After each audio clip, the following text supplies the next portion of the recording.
Nous terminons enfin ce petit tour sur les histoires véritables, puisqu'après avoir parlé du biopic sur John Dupont, du biopic sur Alan Turing, il est maintenant temps de nous attaquer au biopic sur Stephen Hawking.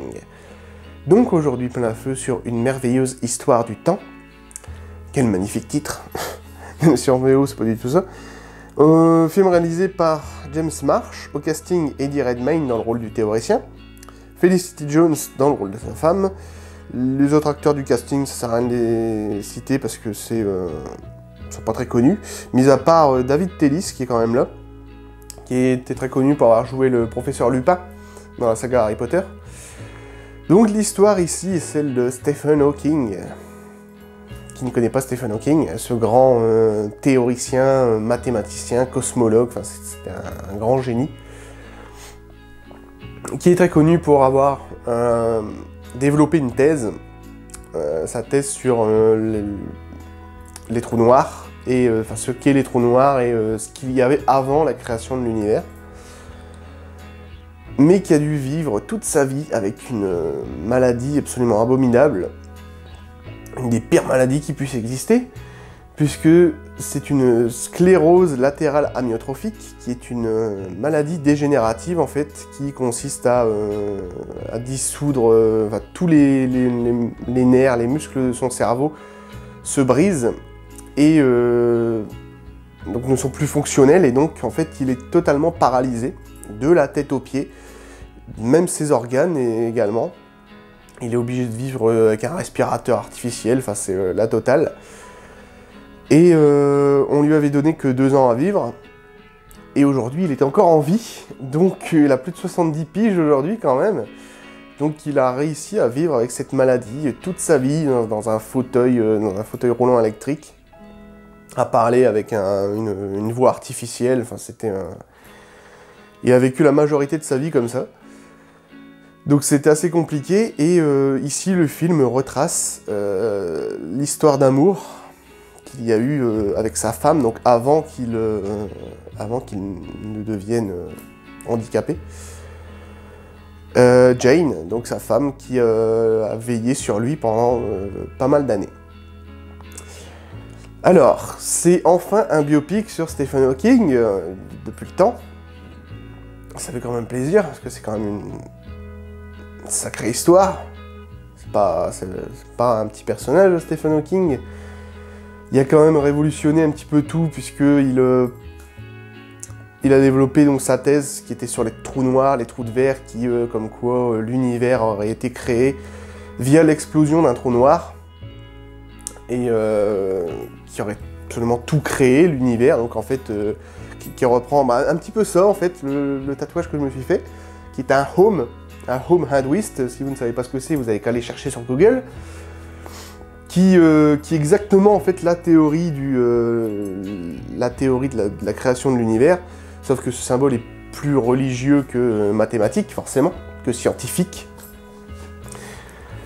Mais donc voilà, c'est vraiment ce personnage. Alors, le film se base plus sur l'histoire entre Stephen et Jane. C'est plus une histoire romantique que ses théories à lui en fait, puisque on commence à la période de sa vie donc où il est universitaire, où il va rencontrer Jane, et ils vont donc se mettre ensemble, et sa maladie va se déclarer quelques temps après. Mais le film se base plus sur une histoire romantique entre eux deux, que sur sa théorie sur les trous noirs, qui est vaguement exploitée, on va dire, dans quelques scènes par-ci par-là, où il va forcément présenter un petit peu sa théorie. Mais c'est peu exploité, c'est vraiment plus une histoire d'amour, et de comment Jane va endurer ça, puisqu'elle va se marier avec lui, ça va devenir Jane Hawking, donc. Et ils vont avoir ensemble des enfants. Ils vont fonder une vraie petite famille, et elle va devoir avoir un lourd fardeau sur les épaules et subir un petit peu tout ce qu'il est, malheureusement, puisqu'il va devenir totalement paralysé. Donc elle va devoir prendre soin de lui, ça va être extrêmement dur à vivre pour elle, forcément.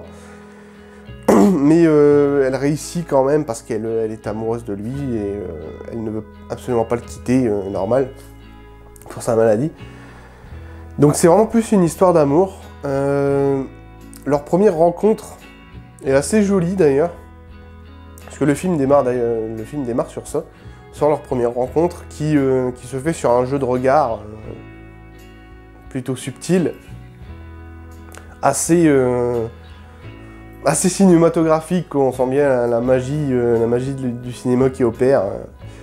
Leurs regards se croisent et hop, ça y est, Cupidon en force, comment dire. Mais donc c'était joli, c'est une jolie romance, le film est très émouvant. Fallait se douter de toute façon, c'est quand même une belle histoire et comme j'ai dit, c'est assez dur à vivre pour Jane et pour lui aussi forcément. Mais ça reste quand même un personnage assez drôle. Même s'il est paralysé, il garde toujours son humour et sa bonne humeur, on va dire. Stephen Hawking. Alors je suppose qu'il a dû être calqué sur le vrai, donc probablement que le vrai est toujours aussi marrant. Mais faut dire que pour vivre quand même avec une maladie comme ça, sans vouloir se faire euthanasier, sans vouloir demander à mourir, faut quand même y aller parce que c'est vraiment pas donné à tout le monde de vivre de cette façon, en étant tout le temps paralysé, ne pouvant plus parler, plus rien faire du tout. Il l'a quand même bien enduré. Après, il y avait quand même ces théories sur les trous noirs pour lui tenir chaud, on va dire, mais bon, c'est pas forcément suffisant pour un être humain, généralement. Donc c'est quand même une histoire extrêmement touchante, assez émouvante, il y a beaucoup de scènes vraiment qui sortent un petit peu... on a envie de chialer à chaque fois. Mais c'est vraiment une belle histoire. Et qu'est-ce que je voulais dire d'autre? Ah oui, leur romance aussi est pas mal. C'est que... ils se rencontrent à l'université, lui étant en études de cosmologie, et il va baser sa thèse sur le temps, tout simplement. Le temps et les trous noirs, la création du temps, la création de la matière et du temps dans l'univers. Donc il va baser sa thèse là-dessus et il va devenir justement ce grand théoricien qu'il est aujourd'hui à cause de ça. Et donc forcément c'est des personnages assez intelligents et leur roman c'est un petit peu culturel, je dirais.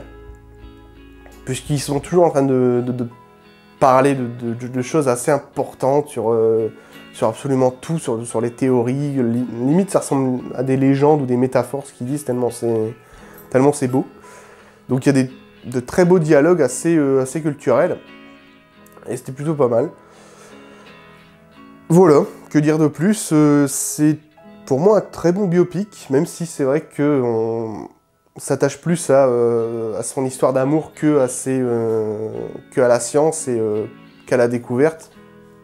Contrairement au biopic sur Alan Turing par exemple, qui se basait plus quand même sur lui, sur sa machine, que sur son histoire personnelle. Ici, c'est le contraire, on s'intéresse vraiment plus à son histoire personnelle et surtout à la romance entre Jane et Stephen. Donc c'est une jolie romance, c'est une belle histoire, tragique et incroyable quand même, faut dire. Puisqu'il est quand même encore en vie alors qu'on lui donnait que 2 ans à vivre, hein. C'est quand même assez dingue. Mais voilà. Pour moi, un très bon biopic, très émouvant. Et sympa. J'ai bien aimé dans l'ensemble. Voilà. C'est tout pour aujourd'hui. Donc n'oubliez pas que le cinéma est un art. Ciao.